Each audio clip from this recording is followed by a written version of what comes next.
തരൂരിൻ്റേത് തന്ത്രമോ? ചർച്ച തുടരാം. ശ്രീ ആൻഡോ. ഈ കോൺഗ്രസിനെ സംബന്ധിച്ചിടത്തോളം എറിയാനറിയുന്നതിൻ്റെ കയ്യിൽ വടി കൊടുക്കില്ല എന്ന് കേട്ടിട്ടില്ലേ? അതാണ് നടന്നുകൊണ്ടിരിക്കുന്നത്. ഞാൻ ഈ മല്ലികാർജ്ജുന ഖാർഗെ കോൺഗ്രസ് അധ്യക്ഷ സ്ഥാനത്തേക്ക് മത്സരിക്കുന്ന സമയത്ത് നമ്മൾ തന്നെ ആലോചിച്ചിട്ടില്ലേ, ഇത്രയും പ്രായമായ ഒരു മനുഷ്യനെ എന്തിനാണ് ഈ കോൺഗ്രസ് അധ്യക്ഷ സ്ഥാനത്തേക്ക് നിർത്തുന്നത് എന്നുള്ളത്. ആ സമയത്താണ് തരൂർ വരുന്നത് അദ്ദേഹത്തിനെതിരെ മത്സരിക്കാൻ വേണ്ടിയിട്ട്. അപ്പോൾ നമ്മളടക്കം എല്ലാവരും ആഗ്രഹിക്കുന്ന ഒരു ഊർജ്ജസ്വലനായ ഒരു അധ്യക്ഷൻ കോൺഗ്രസ്സിന് വരികയും അവർ ശക്തമായ രീതിയിൽ കോൺഗ്രസ് BJPക്കെതിരെ ശക്തമായി പോരാടും എന്നൊക്കെയാണ് വിചാരിക്കുന്നത്.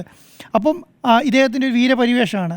മല്ലികാർജ്ജുന ഖാർഗെക്കെതിരായിട്ട് ശശി തരൂരിനെ പോലെ ഒരാൾ മത്സരിക്കുമ്പോൾ അങ്ങനെയാണല്ലോ നമുക്ക് തോന്നുക. പക്ഷേ ഇവിടെ എന്താണ് സംഭവിക്കുന്നത്? ശശി തരൂരിനെ കോൺഗ്രസ് ആ രീതിയിൽ ഉപയോഗിച്ചിട്ടുണ്ടോ എന്നുള്ള കാര്യത്തിനകത്ത് എനിക്ക് സംശയമുണ്ട്. അദ്ദേഹം ഏത് പോസ്റ്റിൽ നിന്നാണ് വന്നത്?